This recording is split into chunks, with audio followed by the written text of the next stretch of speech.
Hey everybody, Christian from Treasure Town here, and today we're going to be unboxing a bunch of jetons that I recently purchased, a bunch of $100 worth, and I'm excited. It was a group lot that I bought, and I'm excited to see what's inside. For a little bit of context, these were accounting tokens used in the medieval times. So I believe there's 24 French ones in here from Henri, maybe the 14th or something like that. I'll have it on the screen to a later ruler, but we'll go slow, look at these different coins, see if there's anything interesting about them. I find them fascinating pieces of history, and I'm basically probably going to start a collection of them, or at least keep all the ones in here that I really like, because I just get this sense that it's a super cool field of collecting that I haven't done a ton with.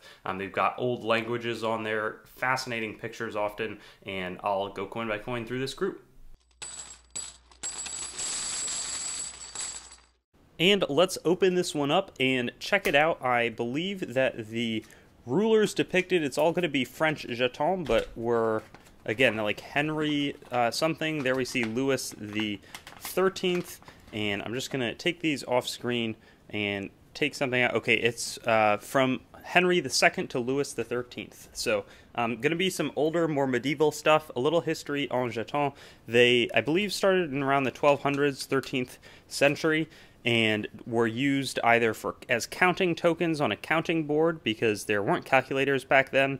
They might have been used as like gaming tokens or chips like in leisure games, but they are extremely historic. 1629, and I love that we know sort of the year or approximate year. You know, here brass jeton, all of these are identified. There's a little bit of a scratch, but you know, this would have been in Louis the 13th, 1610 to 1643, his reign, and they would often show different you know, they would have different meanings, allegorical scene and arms, patrio sequitur, ossus, and yeah, really interesting.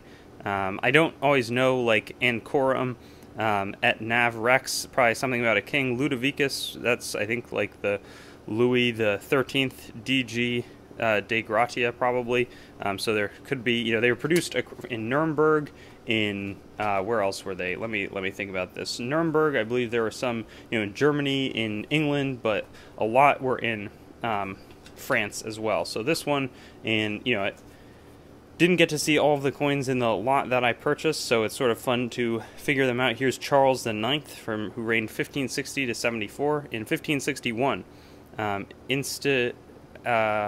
I don't know, Justitia Pietate, and let me know, you know, how cool are these things. I feel like it's just a really neat area of collecting, and again, I'm going to learn more. It doesn't seem like there's tons of, like, you know, die alignment. These were not coins that were being used to do commerce, but instead facilitate commerce, and they would often have a lot of themes going on, maybe talking about the king or the ruler that they belonged to, but it wasn't always like, you know, it wasn't like they needed to be to a certain metal standard or something. A lot of them are base metal, but there was also gold and silver jetons. Sometimes they'd be struck as presentation pieces for, you know, special officials. Here's a brass jeton from Louis the 13th, his laureate bust, and then this one looks like some sort of justice theme, but you could tell that they were for commerce. And yeah, here we see the undated one, but we see Louis the 13th right there, and it looks like a little die crack maybe down there. But just how neat are these? 1642. I mean, to hold these, think that they're worn from genuine use in commerce, in trade around the world. Isn't that special? Anna, wife of Louis the 13th. So that is also really neat. Let's see if we can tell. That doesn't look like the wife of Louis the 13th, but you know, not exactly sure what the context is. Oh, I don't think that that's her, but I mean, wow. I'm just like blown away. I wish I had better commentary to really give you tons of perspective on everything going on here. I may purchase some more of these just to start collecting them, sort of. 1622 brass jeton. And, you know, then I could, if it was all from the same ruler or something, I could dive deep into the specific history of one of them. But I mean, 1622, look at that. Reminds me of a lot of the, you know, Standing Liberty Quarter or something, except from 300 years prior, and just incredible designs here, and also a testament to the abilities of the mints going back that far to produce this sort of stuff. I mean, again, they were trying to compete on cost. 1557, Henri II, wow. And, you know, 1557 reminds me a lot of, you know, Nosenda you know, excuse me, a lot of, you know, the finest coins from the medieval times are going to be massive multiples of the expense of these ones, but the brass even wears pretty attractively from my perspective, and I wonder if there's going to be any copper. I think that there's a few copper in here. 1595, let's see what ruler that would have been. Henri IV, who reigned till 1610, and, you know, just fascinating coins. That one, you know, woman picking, I can't tell exactly if there's like a bird in that or some arrows or what's going on, but the wheat stalks, I mean, it just shows, like, I guess this would have been, these would have depicted things that would be familiar to commoners or people that would be using this, people involved in commerce. They would be patriotic often. 1600, right on the dot, 400 years before I was born. And another jeton here, and it's a fun word to say, I have to admit. I lived in France for 1 year when I was younger, and so it's great to get a little bit of the history of the, you know, the area that I would have been in. I lived near Paris, 1595 right here. This one's a little more worn, but it shows, like, yeah, knightly procession on horseback. I mean, check that out. Isn't that phenomenal? Just to think that, you know, these are relatively affordable coins. You know, it's not super cheap, but I mean, look at the wear pattern on this. Just an unbelievable contrast with the back of it. 1599.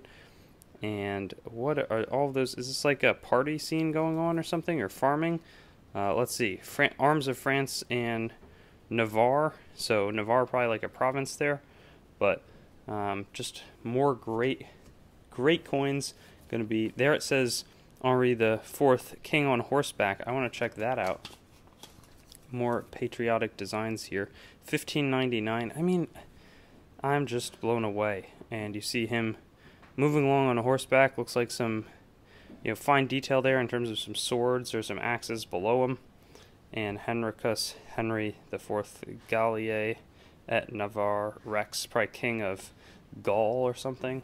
I'm not sure. Gaul, I think, is France. Then here, this was purchased, looks like in 2000, Louis the 13th, and we see his bust, and then, you know, looks like an angel on the back. Smaller jeton, but still really nice and historic. 1568, Charles the Ninth, and then we see a lot of these characters like Charles the more than Ninth come back later in French ruling. 1568 here. And again, more with the horses and maybe a slight battle scene. Fortitudo, Victoria Galle. Wow. Let's see. Still have a fair amount to go. And I wish I knew tons of commentary, and instead it was just like show and tell, but like the fleur de lis looks like on that one. And yeah, the flowers, 1622. Looks like a woman holding a sword with a box of something with more fleur de lis, but talk about history. This is incredible stuff here. Right here, let's see, there's a little slip of paper. So inside, France jeton, allegorical scene, arms of France plus Navarre. I really need, I assume, and that's similar to the one that we purchased before, that this is, let's see, DRT, Andy, Venice, Jan 2004. So cool to have the provenance. The ones that I'll sell here, I'll probably sell them with the flip, which is always fun to have provenance on any coins. I think it matters a lot more on ancient stuff, and I'm not an expert in terms of that sort of thing, but it does, you know, I think it makes sense to want to understand the history of what you're owning. And wow, original luster on this one, copper jeton, Louis the 13th, no date, but such a cool coin in, from my view, very good condition, minimal wear.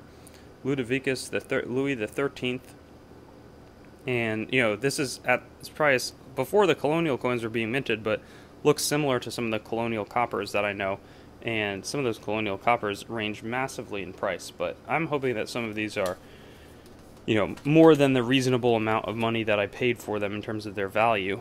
1560 Charles the Ninth again, partial date variety, 1570. Any variety is something that I want to hold on to because I love varieties, collecting them. So this one will probably be in my collection. And it says, well, I don't know. I just love all the info being written out for us in the flips. So, yeah, that's, I wish I knew more about where that is. Partial date, I can't see the partial date, but know that, you know, I don't think that I'm going to do a video on every one of these jetons, but Really neat concept. And here's something 1596, again, just these super early pieces of history in our hands. King on the horseback with the arms of France, Henry III. Isn't that neat? Sort of show the ruler in a powerful striding position with the weapon. You know, that's really, really cool. Now, the remainder of the coins is going to be down here, so we can keep going through. This one is with a monument to him or something, it looks like. Wow, Ludovicus the 13th, a full-on monument to this guy. And, wow, so neat. And, again, attractive price point, I can guarantee it, compared to what, you know, in this condition, official coins versus the accounting tokens would have been. This one has some weight to it. Also going to be a Louis the 13th. So neat. If you have information on these, if you have good knowledge that you can share with me, I would love to hear it. I'm not somebody who's hyper expert on a lot of the stuff that I buy, but I'll buy it so that I can learn more about it. That's sort of my philosophy, and then end up holding on to a lot of it, collecting it. Here's a Henri the Fourth, 1625. Whoa! Again, that brass, I mean, it really has held up well. Almost 400 years for this one, and we still see a very nice design or nice relief. I'm going to come over here, and we're going to go through the remainder. We've got 3 more. This one I took, no, maybe I didn't take a look at.